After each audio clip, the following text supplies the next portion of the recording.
Hi there, welcome to day 112 of our Be a Better You annual challenge. Sharon Horne-Ellstrom here.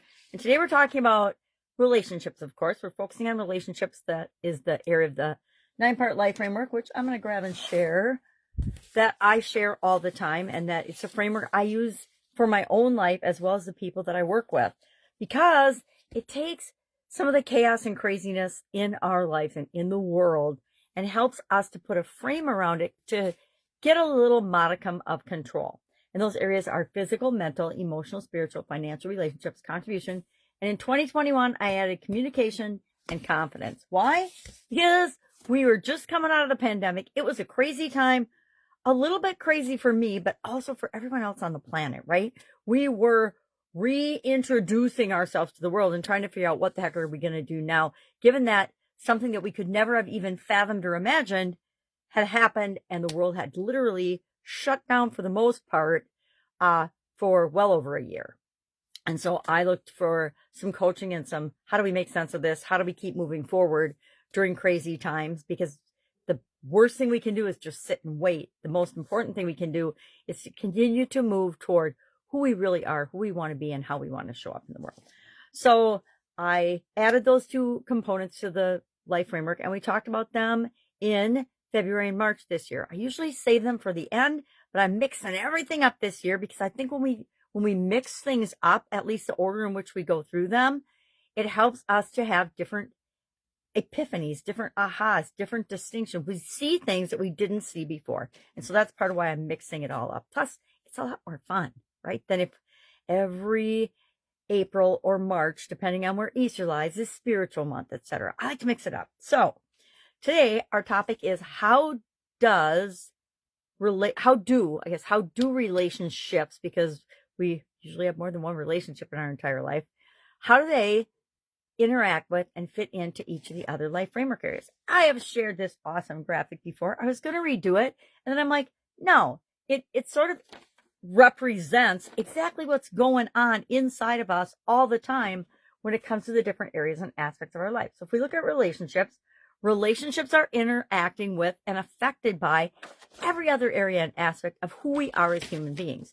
So if we're physically sick and struggling, we're going to form some relationships to help us get better. We're going to form relationships with healthcare providers, doctors, maybe, depending on what's going on with us, maybe health clubs or health club folks. We're going to start or join a walking group, whatever it is. Physically, we're going to form more relationships to improve our health.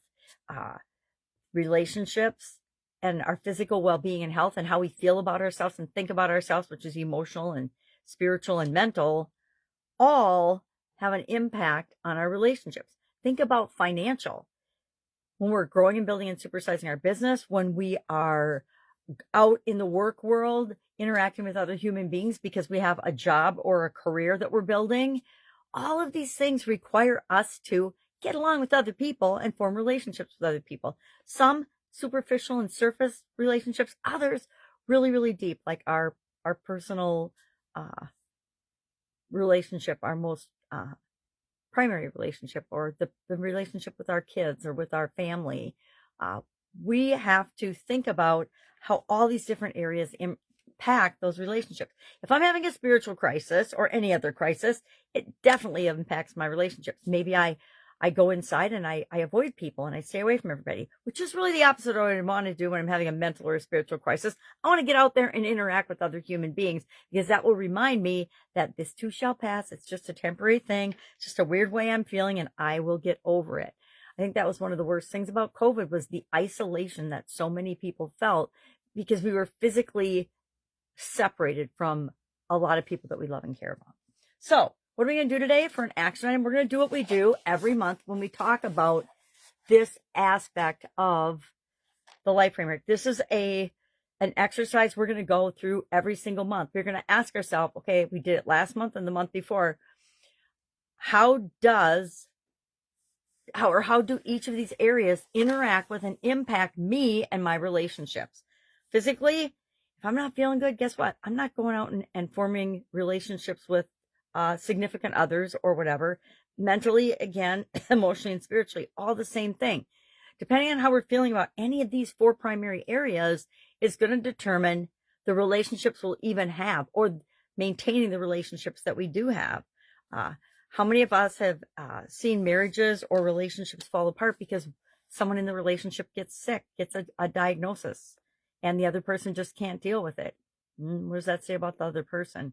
That's all I'm going to say about that. Same with mental, emotional, and spiritual challenges. Financial challenges probably destroy more primary relationships than anything else does. Confidence, communication, and contribution. What I want you to do is do like I do.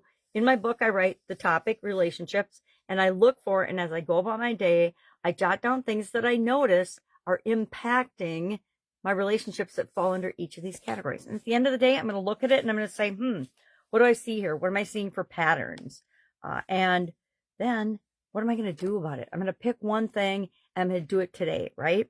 So if I notice that I am avoiding going out and being involved with other people, friendships, significant others, social relationships, because I don't feel good about myself physically, then I'm going to do something about that starting today, right? I'm not going to wait till tomorrow. I'm going to start today. But just pick one thing, right? Otherwise, this can be overwhelming. But it's valuable to do the exercise now and jot things down. So after you accomplish that one thing, you can just come back and pick another, right? And again, like I said, we're going to do this every month with each of these categories because they all are totally dependent on one another and they all interact. So maybe, and since we're heading into tomorrow, we're going to start working on our ideas process. Start thinking about and noticing what is the number one area or number one relationship that you want to add our ideas process to. So think of the biggest goal you want to achieve this year with respect to relationships, or pick the one relationship that you know you want to enhance, improve, or fix because it's got some broken components. Guess what? None of our relationships are perfect. They all have room for improvement. Even our relationship with ourselves, right? And maybe that should be on here. Self as another category. You think about it. All right. If I can help you in any way with this, what do? You just ask. Otherwise, go out, make an amazing day, and I'll, of course, see you tomorrow.